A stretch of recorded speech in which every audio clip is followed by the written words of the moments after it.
Buenos días, buenas tardes, buenas noches. Mi nombre es Carlos Suazúa y esto es Un Divertimento Serio.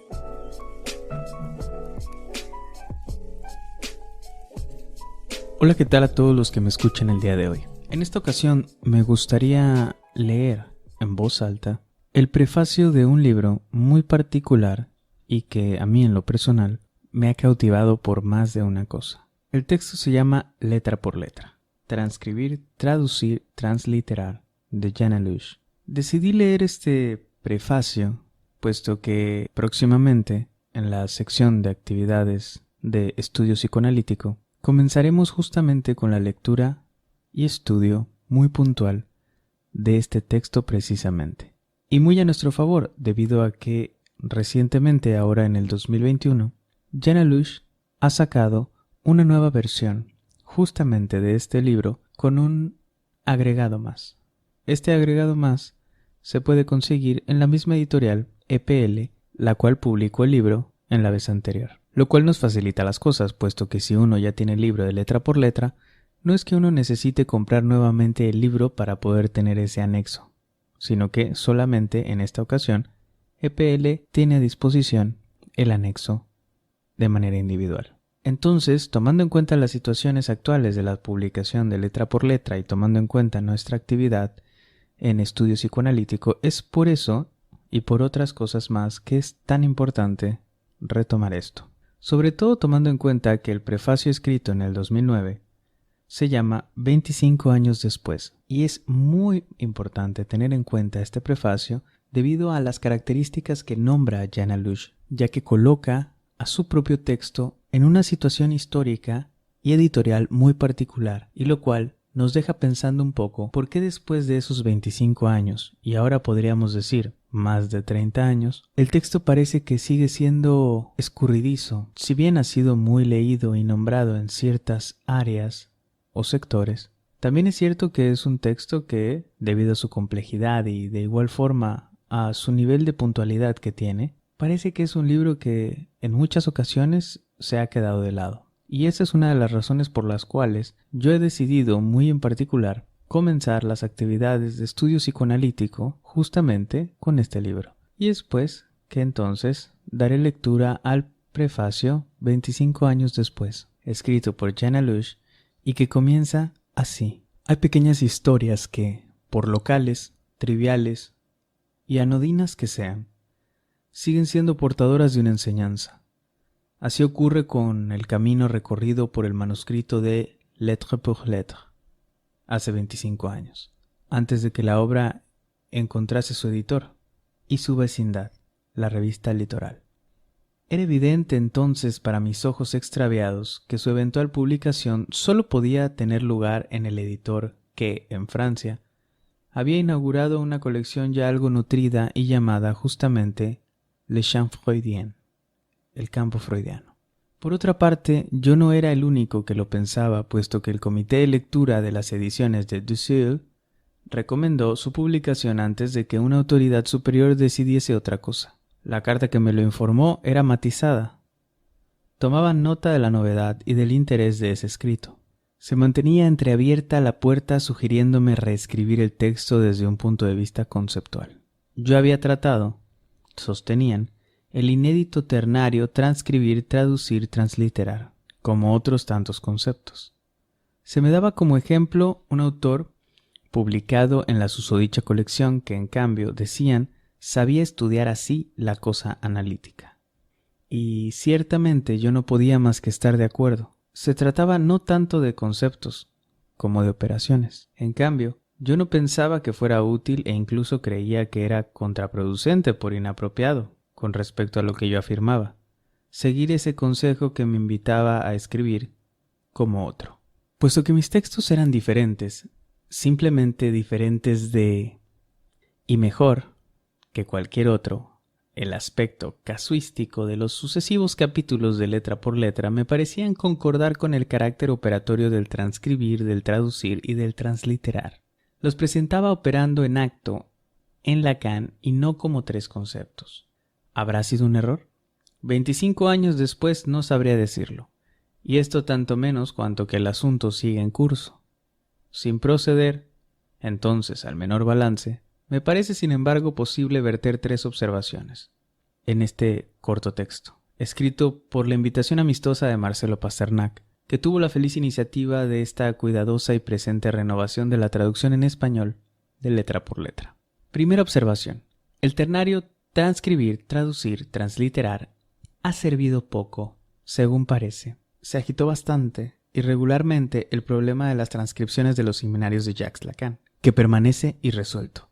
Pero apenas hubo abordaje de la transcripción encarada menos localmente, hubo mucho interés por esa serpiente de mar llamada traducción. Se utilizó poco la operación transliteración, pero sobre todo se hicieron jugar muy poco juntos esos 3 gestos, como lo intenté en letra por letra. Ahora bien, tal era lo nodular del escrito. Sin embargo, esta observación no marcaría más que una decepción de autor. En otras palabras, un hecho bastante carente de interés, si no fuese índice y revelador de una cuestión conexa que concierne, en cambio, directamente a Lacan. Ese ternario no es, en efecto, más que un retomar operatorio en el plano de la escritura de su ternario, real, imaginario, simbólico. Y lo que vale para aquel podría igualmente valer para este. Entre la montaña de escritos lacanianos, Plebillet, que tiene una nota al pie que dice lluvia billetes, publibilletes, evocación fónica de publicados. Continúo. Después del deceso de Jacques Lacan, ¿cuántos habrán sabido regirse como lo hacía él mismo por su triaca, real imaginario simbólico? Triaca tiene una nota al pie y dice que es un medicamento preparado por Galeno conocido como triaca o teriaca, que constaba de 70 ingredientes y pretendía ser una especie de antídoto universal. Continúo. Letra por letra demostraba, no es excesivo decirlo así, que Lacan leía con el escrito. Usaba ciertos escritos que inventaba como otros tantos operadores de lectura, ninguno de los cuales cubría el conjunto del campo de los problemas planteados.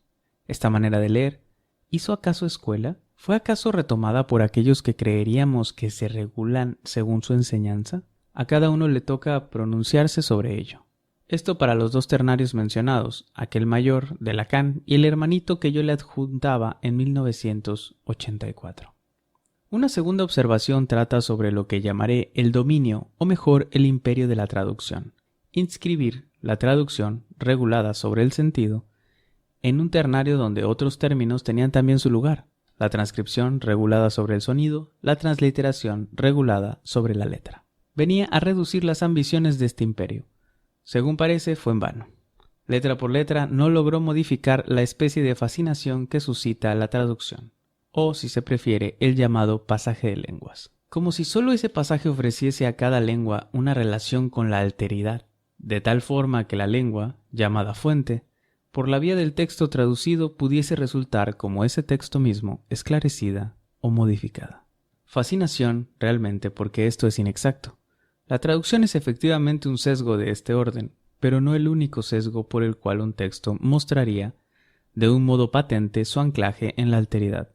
Basta con un solo chiste producido en una lengua dada para demostrar que la alteridad juega ya en el interior mismo de una lengua, si es que se pudiese encarar una lengua como un conjunto cerrado. La alteridad está activa allí, lo que Lacan no dejó de inscribir en su definición de significantes, S1, flecha hacia la derecha, S2. Y no es ciertamente por azar que calificó al S2 como otro significante, yendo incluso cierto día hasta leer el término otro en la frase otro significante, y a extraer de ello importantes consecuencias con respecto al estatus del sujeto. En relación con esto, el procedimiento del filósofo y sinólogo François Julian resulta ejemplar. Su elección de un rodeo por China para cuestionar el pensamiento occidental, o más exactamente sus impensados, procede de una especie de desesperanza, incluso si este término es algo excesivo.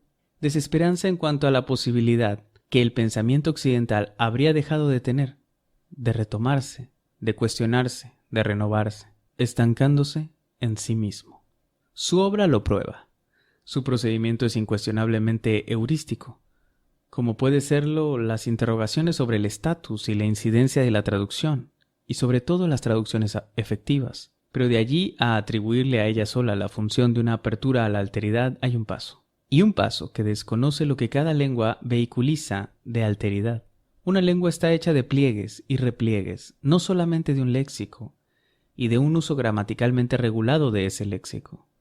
En esta fascinación de la traducción, ¿no se trata acaso allí también de una desesperanza de la poesía, de lo intraducible? Unas palabras ahora, tercera observación, que conciernen a la transliteración, diferente en esto del estatus de la traducción, cercano en cambio de la transcripción. Parece ser casi evidente dónde se usa en ella larga mano y no ser casi utilizada en cambio donde su empleo podría resultar de lo más útil, especialmente en el campo freudiano. Sin duda, a propósito de ella, puedo hoy retomar por mi cuenta la célebre expresión I have a dream.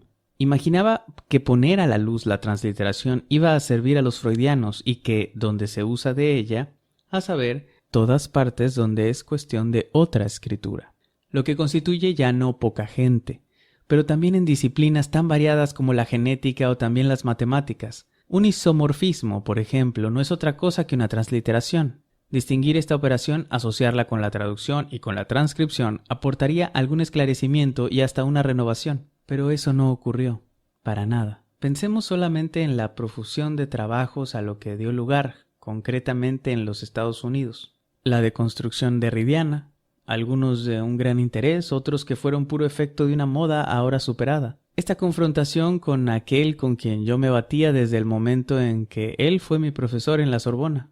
Luego, en Letra por Letra, antes de encontrarme en total acuerdo con él sobre la cuestión del judaísmo, me resulta hoy instructiva. ¿Habría debido, como me lo aconsejaba mi no editor de Seville, reescribir el manuscrito de Letra por Letra desde un punto de vista conceptual? En otras palabras, ¿ser más estratégico? ¿Jugar con la mezcolanza? ¿Con el rodeo? ¿Con la complicidad que habría podido ofrecer el concepto? ¿Quién podría decirlo y saber cuál habría sido entonces el resultado? Pero puede ser también que, tomada como tal, la escritura posee algo muy seco, árido, algo que, por no virar hacia la persecución, se trata ampliamente de ello en esta obra, exige despojarse de un modo demasiado intenso del pensamiento. Escrito en París el 5 de agosto del 2009. Jean Lelouch. Bien, repito, mi interés por este prefacio 25 años después, que ahora son más de 30, es sin lugar a dudas por esta sensación, esto que Jean Lelouch nos logra transmitir en su prefacio. Estas dudas que a pesar de 20 y tantos años después, seguían retumbándole la cabeza. Si habría servido de algo, si algo habrá renovado, si alguien lo habría leído. Y el punto a rescatar sin duda es que más que conceptos son operaciones.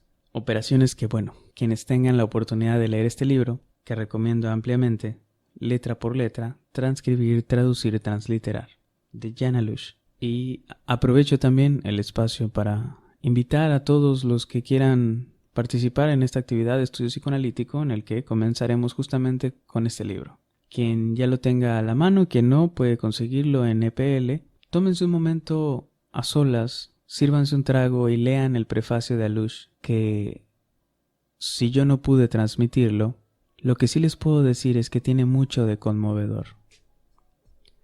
Si tienen alguna duda o sugerencia, me encantaría que me mandaran un mensaje a Facebook o Instagram en @undivertimentoserio o un correo a suasua.carlos@yahoo.com. Gracias por escuchar. Hasta luego.